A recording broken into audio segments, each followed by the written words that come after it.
o dioses que bajaron del cielo y que se comenzaron a mezclar con mujeres humanas. Aquí es donde se encuentran los registros de los carros voladores de los dioses. En los antiguos textos hindúes como el Harabata y el Ramayana, estos objetos voladores, fíjense lo que dicen, eran así, brillantes, de color metálico, y los describen como vimanas en el libro del Ramayana. Al dios de la atmósfera, de las tormentas y de las lluvias le llaman Indra, y se les describe con un carro volador, con luces luminosas, pintado hacia arriba, apareciendo y desapareciendo en el cielo. Esta mezcla o estos testimonios de no solamente en la Biblia, de estos registros antiquísimos como los sumerios, los Vedas, el Ramayana, Sutta, el Tripitaka de Buda, etcétera, etcétera, de los hindúes, nos da testimonio de que es algo ya no de carácter especulativo, sino que tenemos que juntar todo esto y darnos cuenta que hay un misterio en medio de todo esto que Dios nos quiere revelar por lo siguiente. Porque la Biblia nos revela, vayamos al Génesis capítulo 6, que antes de los tiempos de Noé, estos ángeles, que en el Antiguo Testamento se les llama hijos de Dios. La frase Ben Elohim, en hebreo, traducida hijos de Dios, nunca en el Antiguo Testamento se le asigna a seres humanos. Los hijos de Dios en la Biblia comienzan en el Nuevo Testamento, mas a todos los que le recibieron, Juan 1, 12 y 13, a los que creen en su nombre, Dios les da el derecho de ser llamados hijos de Dios.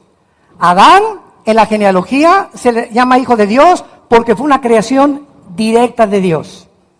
A los ángeles, buenos y malos, en el Antiguo Testamento, se les llama hijos de Dios porque fueron una creación directa de Dios. Nosotros ya no fuimos creados más que en el momento en que nosotros nacimos de papá y mamá, somos una raza humana. No somos hijos de Dios. Eres hijo de Dios cuando te conviertes a Jesucristo. Somos hermanos unos a otros los que tenemos morando el Espíritu Santo. Entonces, llamarle hermano a un hindú, llamarle hermana a una persona de otra religión, simplemente porque compartimos algunos puntos de paz y que anhelamos el mundo, etcétera, etcétera, no nos hace hermanos. Esto es muy importante. A los que le reciben a Cristo como su Señor y Salvador, se convierten, nos convertimos en hijos y en hijas de Dios. Entonces, ¿qué podemos concluir? Todos somos criaturas de Dios, pero no todos somos hijos de Dios. Entonces, no llamemos a todos hijos de Dios, ni tampoco hermanos y hermanas, más que aquellos que han recibido a Jesucristo y que la comunión que tenemos es con el Padre y con su Hijo. En Génesis 6 aparece un misterio tremendo, donde dice que comenzaron los hombres, la palabra Adam se tradujo hombres, se comenzaron a multiplicar sobre la faz de la tierra y le nacieron hijas, bat en el hebreo. Y vemos aquí entonces hombres, varones, y vemos aquí también mujeres, hijas, hombres, que viendo los hijos de Dios, aquí entra en la ecuación otra frase, que ya no son hombres ni son mujeres, que viendo los hijos de Dios, que las hijas de los hombres, no sus hermanas ni sus compañeras, eran hermosas, toman mujeres y escogen entre todas. Versículo 4, y había gigantes en la tierra antes, también después que se llegaron los hijos de Dios a las hijas de los hombres y les engendraron hijos. Esta palabra gigantes, Nepilim, con N de nana, en el hebreo, significa seres caídos. Vas a aprender mucho, te lo garantizo. Seres caídos. Vamos a ver, en los tiempos de Noé, los hijos de Dios que aparecen en el libro de Job, que aparecen como lo vamos a ver en otros lados del Antiguo Testamento, que son los ángeles caídos, hubo una mezcla entre los ángeles caídos y las mujeres. Y ha habido algunas argumentaciones y objeciones teológicas, y es bueno, porque ante cada verdad que surge, pues hay que buscar más apoyo teológico para poder realmente defender la Biblia. Y una de las objeciones es que, bueno, Jesucristo dijo en Mateo 22 que los ángeles no se casan ni se dan en casamiento. Conclusión, entonces los ángeles no pueden tener relaciones sexuales con los seres humanos, porque Cristo que no se casaban. Y si volvemos otra vez a examinar con microscopio las palabras de Cristo, Él está hablando de los ángeles que están, ¿dónde? En el cielo. Y antes de que el hombre fuera criado, los ángeles ya existían caídos.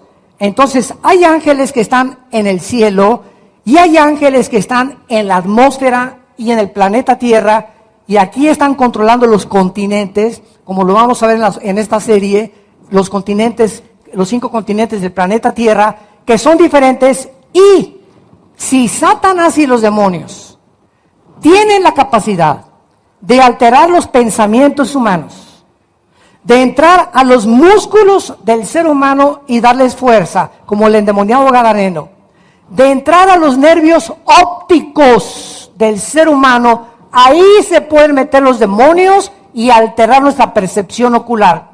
Pueden entrar a los tímpanos de nuestros oídos, pueden entrar a nuestro sistema nervioso, a nuestros músculos, pueden nadar, podríamos llamarle así, en la sangre humana, los demonios, alterar el plasma, el protoplasma, los leucocitos blancos, los glóbulos rojos, etcétera, etcétera.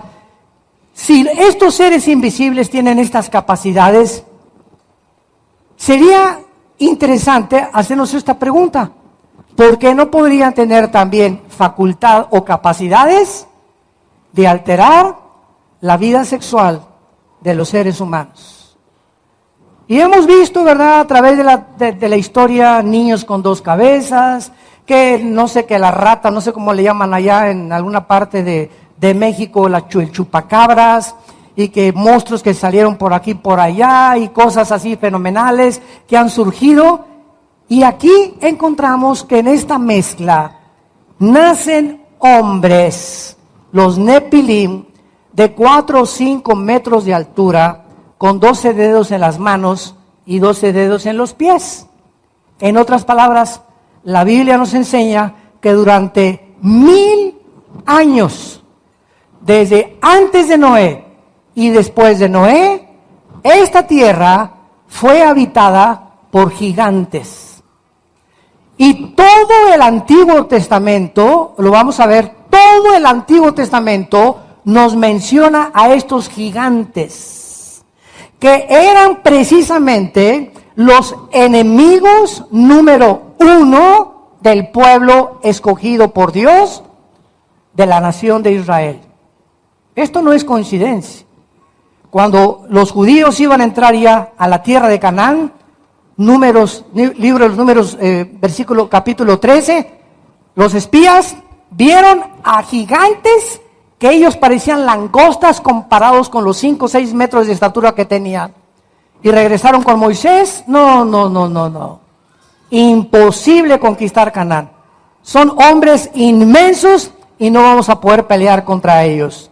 Solamente 2 guerreros de Dios, Josué y Caleb, tuvieron el valor de decir, y que si quieren con que podamos, pues no es con espada ni con ejército, vamos a acabar con ellos. Y todos los demás se quedaron muertos, enterrados en el desierto por no haber creído las promesas de Dios. Veamos un ejemplo de estos gigantes en 2 de Samuel, capítulo 21, porque ¿quién creen ustedes que acabó con estos gigantes? El rey David. El rey David. Y desde el rey David a nuestros días, hay hombres que nacen, sobre todo jugadores de básquetbol, que están en los 2.10, 2.20, 2.30. El récord Guinness registra un hombre como de 2.40, creo que es el que más ha roto récords, que es otro fenómeno, el gigantismo le llaman ellos, que es una anomalía hormonal en el ser humano, pero estos no tienen nada que ver con los Nepilim, ni tampoco tienen que ver nada con nuestro pastor César, ¿verdad? Que mide 2 metros exactamente. Muy bien. Bueno, aquí entonces en 2 Samuel capítulo 21, dice el versículo 16, Isbi Benob, uno de los descendientes de los gigantes, cuya lanza pesaba 300 ciclos de bronce, bla, bla, bla. Versículo 17, mas Abisaí, hijo de Sarbia, era otro gigante, llegó en su ayuda e hirió al filisteo y lo mató. Versículo 18, otra segunda guerra. Hubo después en Gof contra los filisteos, entonces Sibecaí, otro gigante usatita, mató a Saf, quien era uno de los descendientes de los gigantes. Versículo 20, después hubo otra guerra en Gad, donde había un hombre de gran estatura, el cual tenía 12 dedos en las manos, otros 12 dedos en los pies, 24 por todos, y también era descendiente de los gigantes. Este desafió a Israel y lo mató Jonatán, hijo de Simea, hermano de David. Estos 4 eran descendientes de los gigantes en Gat. O sea, ¿saben quiénes eran los últimos gigantes que mató David? Los hermanitos de Goliat. Y esto es muy interesante y me río porque son detalles que la Biblia nos menciona. Cuando David se enfrenta a Goliat, bueno, era un monstruo de 5 o 6 metros de estatura y todo el ejército de Saúl estaba temeroso, y durante 40 días Goliat desafió al ejército de Saúl. A ver, ¿quién entre ustedes consígame al más giro gallo que tengan por ahí? Tráiganme al más papucho de papuchos y aquí nos vamos a enfrentar, y si me ganan nos entregamos a ustedes, y si les ganamos ustedes serán nuestros esclavos. Y nadie respondió. Y cuando David oye eso, David comenzó a desarrollar una aptitud cuando era pastor de ovejas, y jamás vio al enemigo como un gigante, ni al oso, ni al león. Siempre David fue un hombre que mantuvo su corazón y sus ojos puestos en Jehová, en el Dios creador de los cielos y la tierra. Y cuando David vio ese gigante, él vio lo que ninguno vio. Todos vieron un problema, una crisis inmensa. ¿Qué voy a hacer con este problema? De aquí no voy a salir, nadie me va a ayudar. Y así se convierten los problemas muchas veces en gigantes. Y mientras concentremos nosotros nuestros ojos en los problemas, no importa qué problema traigas ahorita, ni de qué tamaño sea, vas a vivir estresado, desorientado y preocupado, y no vas a poder resolverlo. Nunca pongas tus ojos en la tormenta, ponlos en Dios. En el momento que quitamos los ojos de los problemas, ni del tamaño que sean, el más grande de todos es Dios. Él es más grande que cualquier problema que podamos atravesar y que cualquier crisis que podamos atravesar. Por eso se le llama el Elión, el Altísimo. O sea, arriba de él no hay nadie. Todo está debajo de Dios y bajo el control de el Altísimo, Creador de los cielos y de la tierra. Muy bien, David se enfrenta a Goliat. Dice, este filisteo incircunciso, ni siquiera vio su estatura ni nada, ¿no? Qué confianza, ¿no? Y qué seguridad tenía David. Y lo interesante está aquí, cuando él comienza a buscar piedras, porque no había rifles de municiones, ni pistolas, traía una onda David con la que mataba a los osos y a los leones en el desierto, recoge 5 piedras lisas. Y la pregunta es, ¿por qué 5 piedras? Digo, si me salen los otros 4 hermanos de Goliat. Él no sabía que Goliat tenía hermanos, ni mucho menos, ¿no? Y además es interesante que el número 5 está asociado en la Biblia con la gracia. ¿Sabían eso? El 5 en la Biblia está asociado con la gracia de Dios. Entonces, David agarra las 5 piedras y ahora sí, que esas 4 piedras las utiliza después, ¿verdad? Pero con la espada. Pero es interesante que Dios le había dicho, recoge exactamente 5 piedras, o fue guiado por el Espíritu Santo, porque sabía, ¿verdad?, que si venían a ayudarle los otros 4, a los 4 se los iba a echar. A los 4 David los iba a matar. Muy bien, veamos ahora en Deuteronomio, capítulo 2. Deuteronomio, capítulo 2. Versículo 10 y 11. Otro registro de estos monstruos que poblaron la tierra casi 1 milenio, 1000 años antes de Cristo. Dice Deuteronomio 2, versículos del 10 al 11. Los emitas. La palabra emita, apúntalo, significa terribles en el hebreo. Los terribles, los emitas, habitaron en ella, pueblo grande y numeroso, alto como los hijos de Anac. La tierra de Canaán fue poblada por varias tribus: los semitas, los amasitas, los alequitas y los refaitas y los onsomeos. Y todas estas tribus eran de gigantes. Dice a continuación, versículo 11, por gigantes eran ellos tenidos también como los hijos de Anac, y los moabitas los llamaban emitas. Versículo 20, por tierra de gigantes fue también ella tenida, habitaron en ella gigantes en otro tiempo, a los cuales los amonitas llamaban somsomeos. La palabra somsomeo significa el que tiene el poder de destruir. Pueblo grande, versículo 21, y numeroso, y alto como los hijos de Anac. Deuteronomio, capítulo 3. Pasamos a ver el siguiente capítulo, versículo 11. Porque únicamente Og, rey de Basán, había quedado del resto de los gigantes su cama de hierro. No está en Rabá de los hijos de Amón. La longitud de ella es de 9 codos. 9 codos son 5 metros. Aquí tenemos un angelito,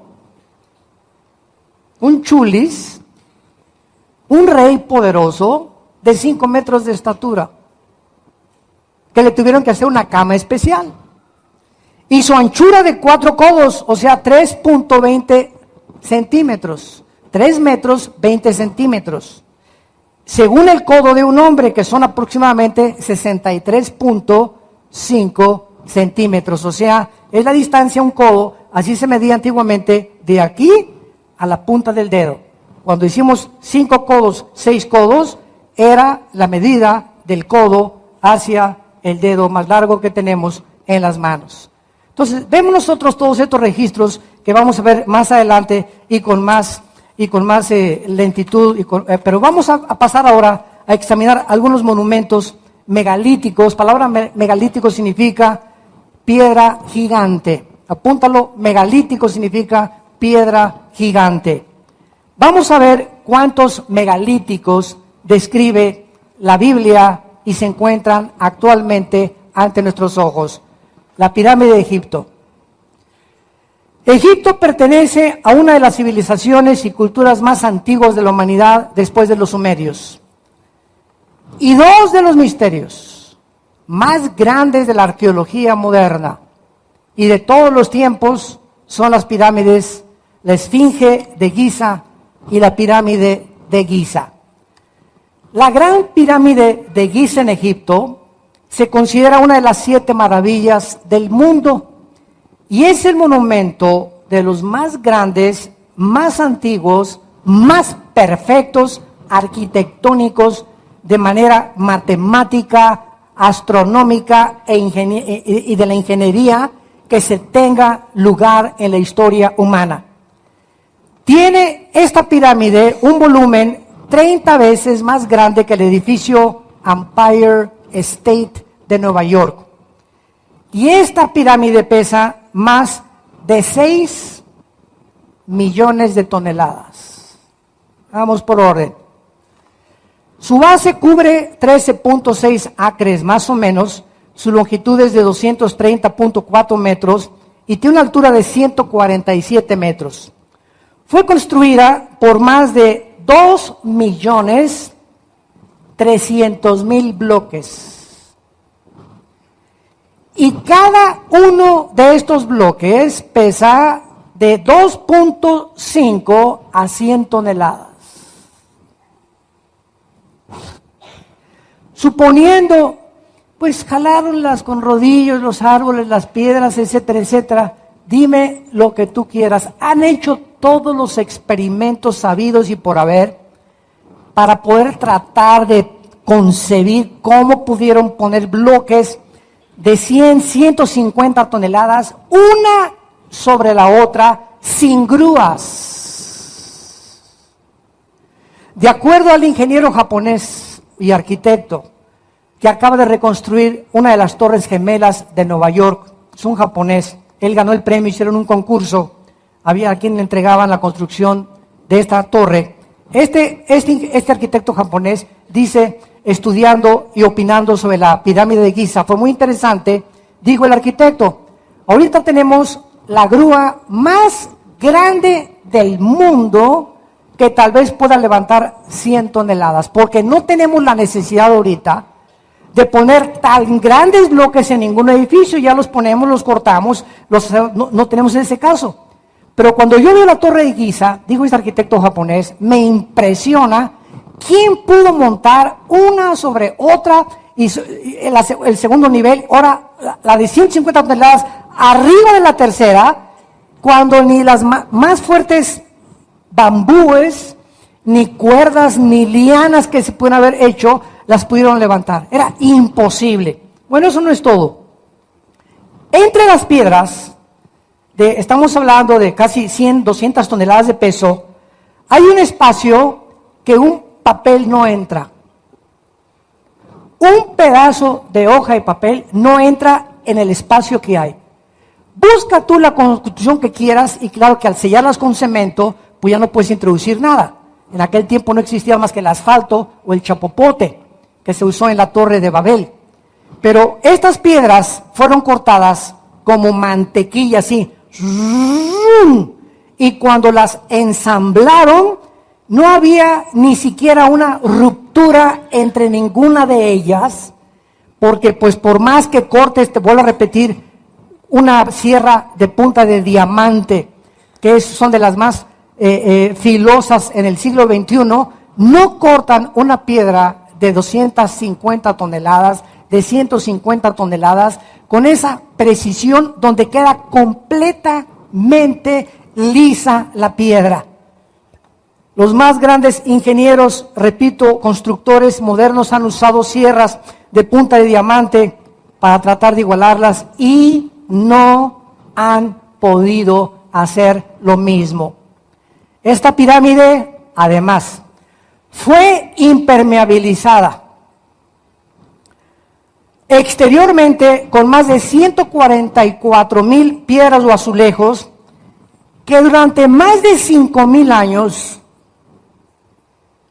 ni el sol, ni la lluvia, ni la nieve, ni las erosiones que producen las arenas del desierto han afectado la superficie de la pirámide. La casa de ustedes, donde vivimos nosotros, en Toluca, ¿verdad? Me dice un hermano, oye, Armando, hay que impermeabilizar el techo de tu casa, tus tejas ya tienen 3, 4 años, y cada casa, cada construcción se tiene que estar continuamente, por las inclemencias del tiempo y por los materiales que se usan, impermeabilizarlos. ¿Cómo es posible que haya una construcción de más de 5,000 años que el impermeabilizante que usaron o los materiales que usaron ni siquiera han sido descubiertos en el siglo XXI? Además, esta pirámide, de todas estas cosas, está alineada al norte, mejor que el observatorio de París. La alineación astronómica que tiene la Torre de Giza y que tiene la pirámide de Chichén Itzá y de Quetzalcóatl en Yucatán, y las que tienen en Machu Picchu, y las que tienen en Egipto, y las que tienen, vamos a ver que hasta en Israel hay un monumento megalítico que es increíblemente misterioso y que muy poca gente conoce porque solo desde un avión lo puedes ver. Y está en el norte de las colinas del Golán, lo vamos a ver más adelante. Los 4 ángulos de la piedra de la pirámide de Egipto están alineados a los 4 ángulos de la tierra con solo una 12ava de grados de variación. No debido a un error, sino al movimiento natural de la rotación de la tierra. Estas medidas, santos de Dios, pesos y alineaciones y orientación y cálculo exceden y no tienen igual en ninguna construcción humana 5,000 años después. En nuestra época, como les dije, hay solamente 2 grúas en el mundo que pueden cargar pesos de esa magnitud. En otras palabras, pudieran cargar un peso máximo de 150 toneladas. ¿Quién pudo haber diseñado esto? ¿Quién pudo haber hecho estos cálculos? ¿Quién pudo haber hecho estas mediciones? ¿Quién pudo haber hecho estos cortes? ¿Quién tenía el conocimiento matemático, físico, astronómico de esta increíble construcción de hace más de 5,000 años? Esta pirámide es una maravilla de la ciencia y de la cual se ha tratado de investigar por miles de años, que fueron construidas y no saben todavía quién las hicieron, ni el tiempo exacto en que las hicieron. Los expertos que no entienden de esta manera estas pirámides no pueden creer que la tecnología del siglo XXI las pueda imitar. Existe, escuchen esto, solamente un 200avo de pulgada de espacio entre las piedras. Un 200avo de pulgada de espacio entre las piedras de 100 toneladas.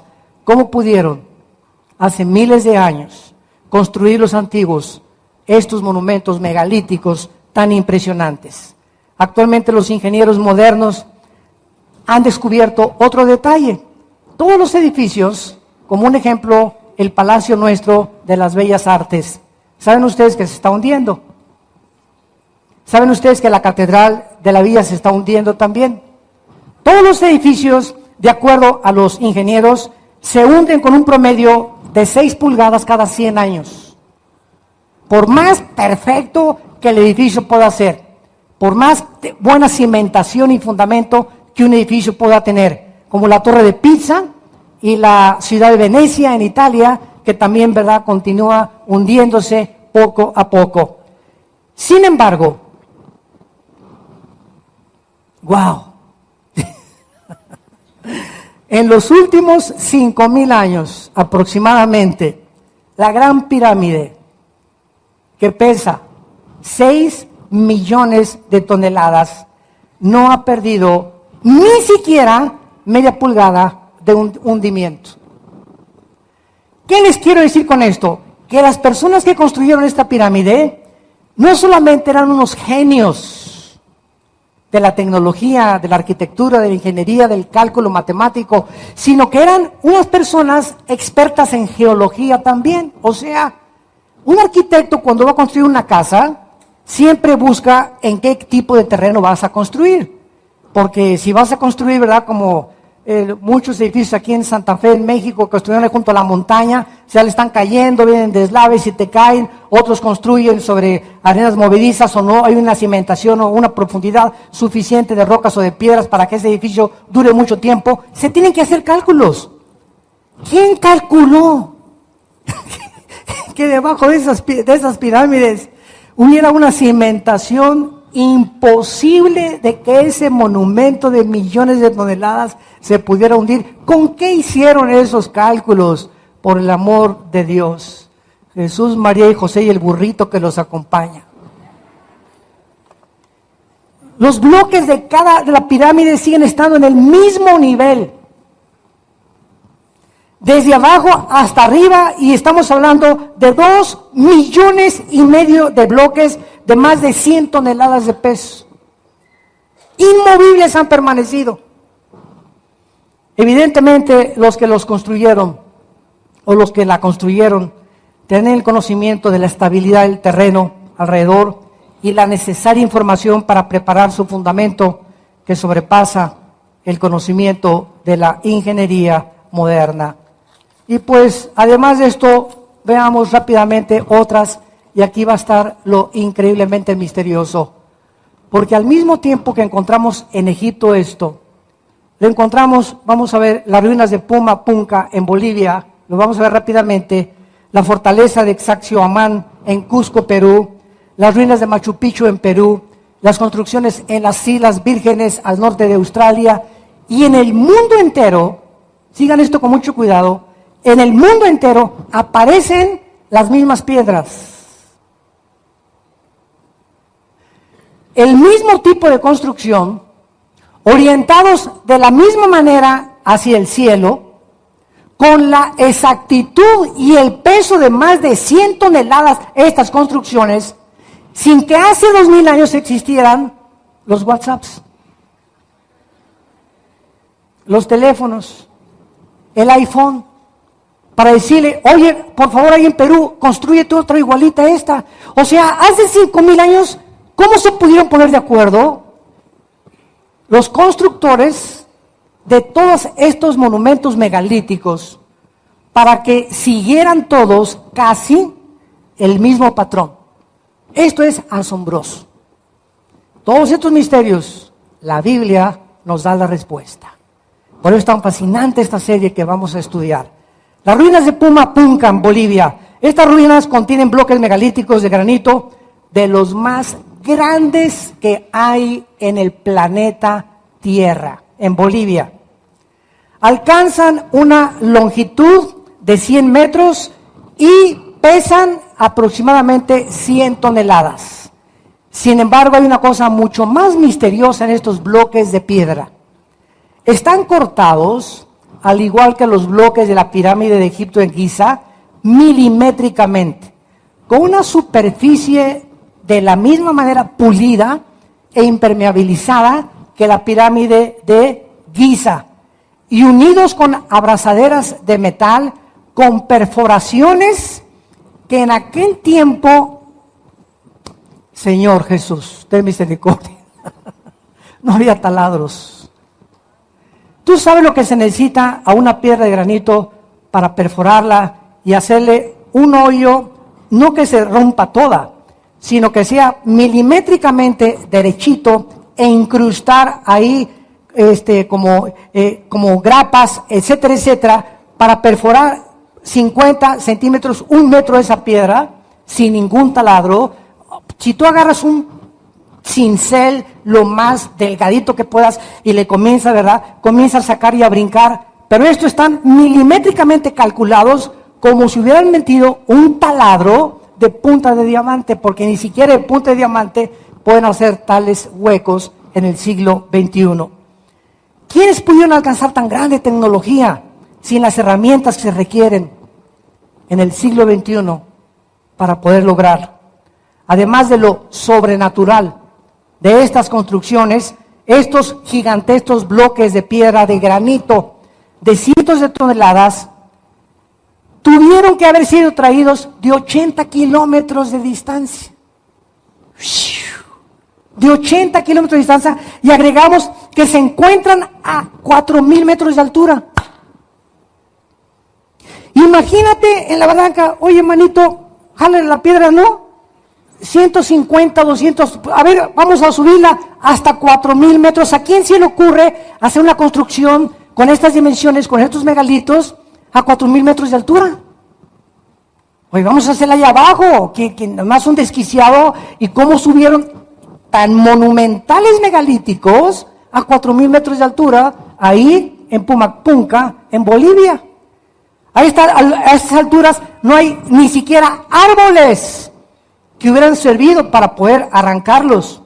Además, le podemos agregar que fueron traídos a 80 kilómetros y agregamos que se encuentran a 4000 metros de altura en medio de barrancas y de ríos. A ver, decimos en México, échate ese trompo a la uña. Búscale por donde quieras, tú, científico, físico, matemático, doctorado en geología, arqueología, Pompidou, Michelieu, papá, lo que tú me quieras y me digas, nadie te puede dar una respuesta más que tuvo que haber una intervención no humana. No humana. Tuvo que haber ahí la mano negra, como decimos, una mano negra ahí que hace miles de años visitó este planeta. Y quisieron dejar su huella en todos los 5 continentes. Para darnos cuenta, ¿verdad? Dios también a través de todo esto, que estos mismos ángeles caídos, que han proporcionado este conocimiento a los gigantes y que han sido y han estado involucrados con los seres humanos, sin que nosotros, hasta miles de años después de comenzar a hojear la Biblia y estudiar la Biblia, comenzamos a descubrir estos misterios.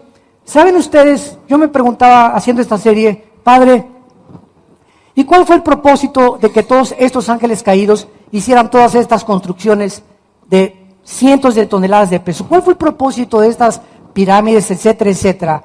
Y es que en Mateo 24, 37 al 39, Jesucristo dijo que antes de que Cristo regrese, los gigantes regresarían. Y cuando dice la Biblia que los Nepilim van a regresar antes de que Cristo regrese, ¿saben lo que nos está diciendo la Biblia? No van a regresar gigantes de 5 o 6 metros, los Nepilim son seres caídos. Y los espíritus de estos gigantes, de acuerdo a Isaías 25, no van a resucitar. Los malos van a resucitar, los buenos vamos a resucitar, todos vamos a resucitar los seres humanos. Pero los gigantes, que eran seres híbridos, dice la Biblia que no van a resucitar. Pero sus espíritus, muchos teólogos están de acuerdo ya, que son los espíritus de los demonios. ¿De dónde salían los demonios? De los espíritus de los gigantes. Y los ángeles son completamente diferentes a los demonios. Eso lo hemos enseñado durante mucho tiempo. Hay muchos que dicen que los demonios son ángeles y los ángeles son demonios. No, los demonios son los soldados rasos. Efesios capítulo 6, 12. Y los ángeles son los principados, las potestades que se encuentran en los continentes, y los demonios están al servicio para poder entrar a los seres humanos, a los animales. Los ángeles no poseen a los seres humanos. Los ángeles controlan los gobiernos y a los gobernantes y a los continentes, y los demonios hacen el trabajo sucio. Entonces vemos que son completamente diferentes. Las fortalezas de Sacsayhuamán, Huamán, en Cusco, Perú, es un monumento gigante de 100 a 300 toneladas, unidas igual, perfectamente, con un mínimo de espacio entre una y la otra, de 4 metros de altura. Fortaleza de Sacsayhuamán, las ruinas de Machu Picchu, en el Perú, localizadas en los Andes, a 3,000 metros de altura, con una asombrosa arquitectura de 500 metros de largo duran estas ruinas y casi 20 metros de ancho. La piedra más grande tiene 10 metros de altura, con los bloques cortados con una finura especial para poder ensamblarse los unos con los otros. Pensemos en esto.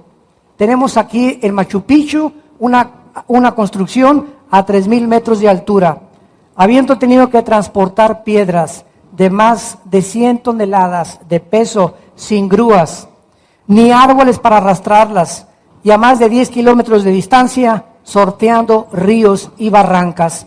¿Quiénes pudieron haber hecho esta obra de carácter sobrenatural? Hechas con herramientas rudimentarias que apenas podían cortar un pedazo de madera o un coco de Acapulco. Damas y caballeros, nos encontramos con ruinas en Centroamérica. ¿Saben ustedes que hay unas bolas en Costa Rica? En Costa Rica hay unas pelotas de piedra, pero así, de piedra perfectamente bien hechas, como si las hubieran pulido por todos lados, gigantescas, con un diámetro de 3 metros, y cada una pesa 16 toneladas. En Costa Rica, ¿quién pudo darle a estas gigantescas piedras esa forma tan perfecta de una pelota sin las herramientas que tenemos en el siglo XXI? ¿Quién las cortó? ¿Y cuál fue el objetivo de haberlo hecho? Y en Europa no se diga, tenemos a Stonehenge, Escocia, Irlanda, Holanda, Alemania, España, Grecia, Portugal y Malta. Existen monumentos megalíticos iguales de megarrocas de más de 100 toneladas de peso. ¿Qué pasó en nuestro mundo antiguo? Ahora, ¿saben una cosa? Escuchen esto es muy interesante. Se nos ha enseñado en las universidades y en los museos de que venimos del chango, de que somos el producto de una evolución espontánea o accidental. Ahora, estos fósiles de estos huesos, de estos gigantes, y todas estas cosas que estamos viendo nos muestran que es una mentira que el hombre primitivo, el famoso hombre de Neandertal, el hombre de Cro-Magnon, el hombre de Pekín, y todas estas fraudes intelectuales hayan sido los primitivos o los trogloditas que nacimos de las cuevas y evolucionamos hasta lo que somos ahorita. Y el mundo ateo científico no le conviene esta información, porque demostraría que hace 5,000 o 6,000 años de edad los hombres eran más inteligentes que los del siglo XXI.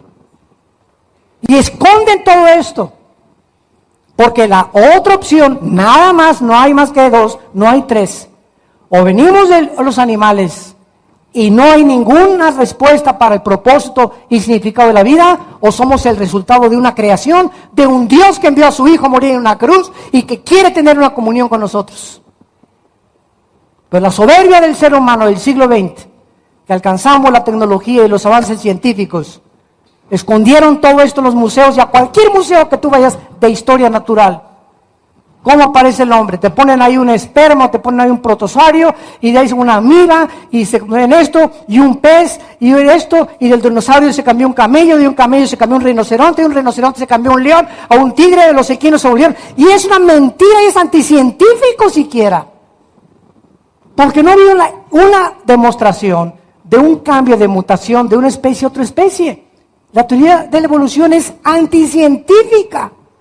En la escuela te enseñan mentiras. Son una mentira. ¿Por qué? Porque no tiene bases.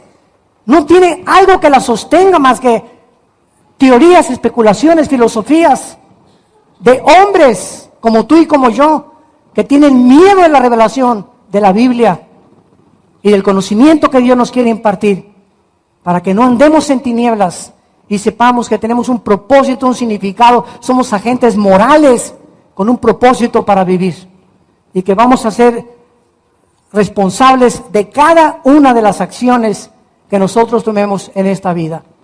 ¿Cuántos de ustedes verdaderamente aman la Biblia, la estudian con todo el corazón, sistemáticamente se disipulan, toman 2 estudios entre semana, están inscritos en el ITI, en el Instituto Teológico que tenemos, buscan a Dios? Quiero respuestas, las hay, pero no las hay para los flojos, los indolentes, los que quieren ya todo. ¿Y por qué esto y por qué aquello? Dios no es un Dios que va a satisfacer tu intelecto solamente como un capricho. Dios es un Dios que te busca, que tengas comunión con Él, y como resultado y consecuencia de esta comunión con su Hijo Jesucristo, tú conocerás la verdad, y la verdad te hará libre. Padre, te damos gracias por tu palabra en esta tarde. Te damos gracias por la revelación que nos has dado en las Escrituras, para que conozcamos que la vida eterna es conocerte, a ti y a tu Hijo Jesucristo, porque nadie puede conocer al Padre sino el Hijo, y a quien el Hijo se lo quiera revelar. Y es el Hijo el que ha dado testimonio. Y este testimonio es que la vida eterna está en el Hijo. Y el que tiene la vida, tiene al Hijo. Y al que tiene a Cristo, tiene la vida eterna. Gracias, Señor, porque no estamos solos. No anhelas que permanezcamos en ignorancia, mientras más nos acercamos a la segunda venida de tu Hijo y al arrebatamiento de tu iglesia, más luz nos vas a dar. Luz que hace 50, 100 años no tenían la misma iglesia. Porque hay cosas escondidas que gradualmente el Espíritu Santo va revelándonos a través de la iluminación del Espíritu de Dios, para que entendamos las cosas profundas de Dios y de su creación. Gracias por haber muerto Jesús en nuestro lugar en esa cruz. Y si en esta tarde, ustedes que nos escuchan a través de las redes sociales, abren su corazón a Jesucristo y lo invitas como tu Salvador, Él entrará a tu vida, te llenará de esa paz y ese gozo que tú anhelas, y conocerás la verdad, y la verdad te hará libre. ¿Qué tengo que hacer?, me preguntarás, para invitar a Cristo a mi vida. Dile estas palabras con todo tu corazón. Te pido perdón por mis pecados, Señor. Me arrepiento de todo mi pasado. Creo que en la cruz pagaste por ellos con tu sangre, que resucitaste a los 3 días de entre los muertos, y te invito como mi Señor y mi Salvador, en el nombre de Jesús. Amén. Gracias a Dios por este maravilloso libro, el libro de los libros, las Sagradas Escrituras. Nos ponemos de pie para recibir la bendición pastoral. Los que quieran extender su mano hacia acá en señal de que recibes esta bendición, lo puedes hacer. Dios bendiga tu vida, y Dios bendiga tu matrimonio. Dios bendiga tu casa, tus hijos. Dios bendiga el fruto que llevas ahora en tu vientre, para que cuando este niño o niña crezcan bajo el temor de Jehová, con padres cristianos que la herencia se las dejarán, que vale más que el oro y que la plata. Dios bendiga a tus padres, porque honra a tu padre y a tu madre, porque el que honra a sus padres es bendecido, y el que de lo contrario los desprecia es maldecido. Dios bendiga tu entrada y tu salida y tu trabajo. Dios bendiga a los animales domésticos de tu casa. Dios bendiga tu servidumbre. Dios te llene de todo su conocimiento y de toda su gracia y su voluntad, para que andes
smile. I know you are doing hard work to make things possible. I want to let you know that I am with you, and I will be forever. When you talk, I want to listen to you for hours. When you are there beside me, I feel like looking at you all the time. My love for you will never really change.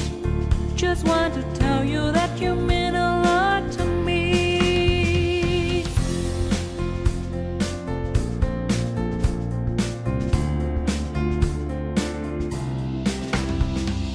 Every little thing related to you make me smile. I know you are the